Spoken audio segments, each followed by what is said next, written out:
네, 반갑습니다. 대이엄 양선입니다. 이번 시간에는요, 아이패밀리 SC의 2분기 이 실적 전망에 대해서 알아볼까 합니다.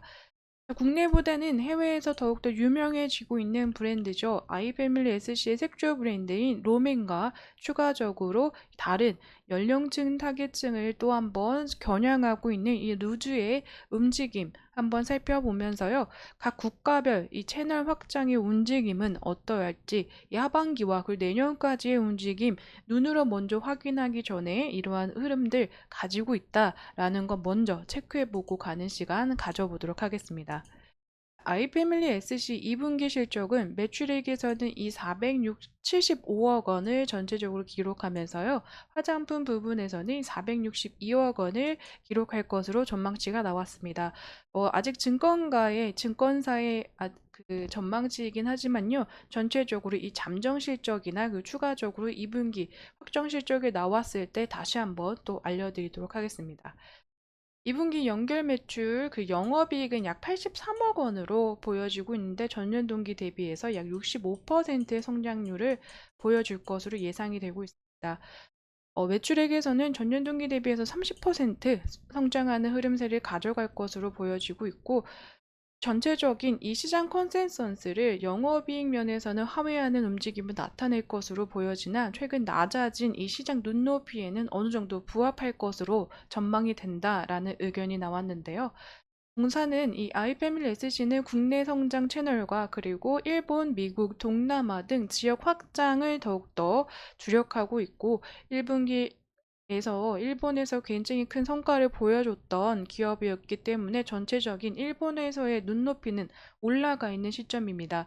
하지만 이 2분기에 그러므로 이 재고 소진과 더불어서 2분기에는 다소 감소되는 움직임 보여줄 것으로 예상이 되고 있지만 3분기부터는 재발주와 그리고 신제품 런칭 및 미국과 동남아 등 진출 확대까지 예상이 되고 있기 때문에요. 전체적으로 이 다시 한번 성장 궤도에 올라가는 3분기가 되지 않을까라고 예상이 되고 있습니다.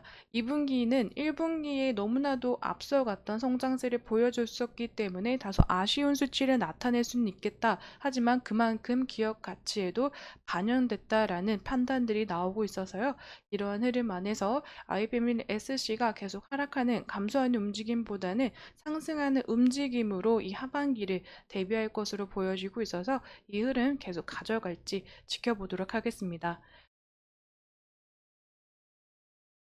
해외에서는요, 가장 매출 비중이 높은 일본에서의 매출 약 140억 원을 기록할 것으로 보여지면서 전년 동기 비슷한 움직임 보여줄 것으로 기대됩니다. 하지만 하반기에 점차 상승하는 움직임 보여주면서 2024년 안에서의 흐름 안에서도 이 일본이 가장 차지하는 비중을 좀 넓을 것으로 보여지고 있는데요. 국내에서는 이 H&B 국내 화장품 이 H&B에서의 온라인 채널과 H&B에서 좀 나눠지고 있지만 전체적으로 고른 성장세로 견조한 실적을 받쳐주는 흐름세를 가져갈 것으로 또 예상이 되고 있습니다. 이러한 흐름 안에서 전체적으로 국내 화장품 그리고 해외 화장품에서의 움직임이 올해와 내년까지 계속 이어질 것으로 보여지고 있는데요. 마케팅에서의 이러한 그 모습을 조금 더 강자로서 움직임을 나타내고 있다라는 평들이 나오고 있습니다. 전체적으로 신제품이 런칭이 되는 이 하반기에는 조금 더 외형 성장을 더해주는 움직임으로 국내에서의 성장성도 계속 실적이 늘어나지 않을까라고 생각이 되고 있고요. 외국 같은 경우에는 그 일본 같은 경우에는 이 하반기 콜라보 제품이 나오면서 추가적으로 온라인과 오프라인에 입점되는 그 시점이 조금 더 지켜볼만 할 것으로 생각이 되고 있고요. 돈키호테 작년부터 이 돈키호테 입점하기 시작하면서 이 리오더 물량이 조금 더 하반기에 나오는 흐름세로 성장 추세를 이어갈 것으로 보여지고 있습니다.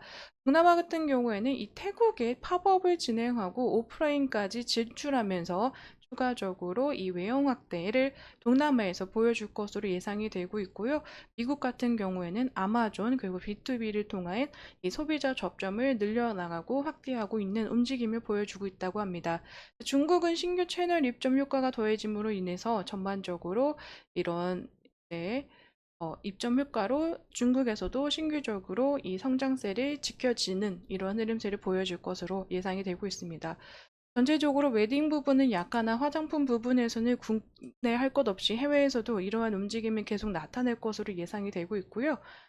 롬앤이라는 브랜드로 젊은 분들 그리고 아이패밀리 SC에 대한 이 확고한 기초 재력을 다져가고 있는 현재 흐름을 가져가고 있기 때문에 추가적으로 이 연령대를 조금 더 높여서 만든 누즈라는 브랜드들도 계속 같이 일본에서도 진출할 예정을 가지고 있다고 하니까요. 이러한 추가적인 성장세, 브랜드별의 성장세도 계속 끌고 가지 않을까. 이 롬앤으로 계속 성장세를 이어가고 있지만 롬앤에 대한 의존도를 다소 줄이면서 다른 신제품군들과 그리고 새로운 브랜드를 런칭함으로써 다양한 방면에서 제품군들을 인정을 받겠다라고 얘기한 바 있으니까요. 이러한 흐름들 잘 살펴보도록 하겠습니다. 미국에서의 움직임을 한번 살펴보자면요. 아마존 프라임데이 16일, 17일 날 진행한 아마존 프라임데이에서도 이 기초 브랜드와 그리고 롬앤 등 그리고 페리페라 클리오 등 색조 업체들도 상위권에 안착한 흐름을 보여주면서 미국에서의 흐름도 굉장히 긍정적으로 나오고 있고요. 오프라인 시장, 일본에서 오프라인 시장도 K뷰티가 화력이 두드러지고 있는데 대표적인 것이 색조, 이 브랜드 롬앤이라고 합니다. 하반기에는 이 누주의 제품들도 브랜드들도 하반기에 더욱더 진출할 것으로 예정이 되고 있어서 아이패밀 SC가 동반적으로 가져갈 수 있는 이 브랜드에서의 성장성과 매출을 견인할 수 있는 이 실적을 견인할 수 있는 매출의 성장세 지켜볼 만하다. 일본 로손 그 편의점과 손잡고 공동 개발한 메이크업 브랜드 엔드바이 롬앤을 선보이면서 현재적으로 일본에서 오프라인 시장에 안착하면서 품절 대란을 빚은 바 있습니다. 일본에 여행 간 이 대만 사람들도 일본 편의점에서 줄을 서서 한국 화장품을 살 정도로 이 일본 편의점 그 오프라인에서도 K뷰티가 강세를 보이고 있다라고 생각이 되고 있는데요. 온라인에서는 일본에서 가장 큰 이커머스 사이트 중 하나죠. 아마존 재팬을 통해서도 이 롬앤의 제품군들이 굉장히 빠르게 성장해 나가고 있다고 합니다. 아이패밀리 SG는요, 지난해 역대 최대 매출을 경신했는데, 바로 이 브랜드, 단일 브랜드 롬앤 안에서 이루어진 실적입니다. 약 1,000억 원을 돌파했죠. 자, 이러한 흐름세에 2024년 연결 실적에서도 또 한 번 보여줄 것으로 예상이 되고 있는데, 롬앤으로 계속 인기를 끌어갈 수 있을지 아니면은 누지라는 제품군이 추가적으로 붙어주면서 실적의 상승에 조금 더 견인하고 아이패밀리 SC 자체의 외형 성장이 계속 이루어질 수 있을지도 살펴보도록 하겠습니다. 주가의 흐름을 살펴보시자면요. 아이패밀리 SC는 숨고르기 부분에서 다시 한번 이 저점 지켜지면서 그래도 어느 정도 반등의 흐름세로 현재 이편선들, 단기 이편선들 모아지고 있는 흐름 안에서 주가 형성되고 있습니다. 아직 거래량 그리고 수급에서 크게 활발한 움직임 보여주지 않고 있어서요. 단기적으로는 이런 이 매물대 부근 안에서의 움직임 지속될 가능성 높다라고 평가가 되고 있습니다. 2분기 아이패밀리 SC는 다소 둔화된 이러한 실적에서 그리고 영업이익 면에서 어느 정도 시장 컨센서스를 하회하는 움직임 보여주고 있다. 하지만 전체적인 아이패밀리 SC에 대한 이런 성장세가 둔화된 것이 아니라요. 1분기 실적보다는 눈높이가 높아졌기 때문에 기대치가 올라감으로써 하회한 움직임을 보여준 거죠.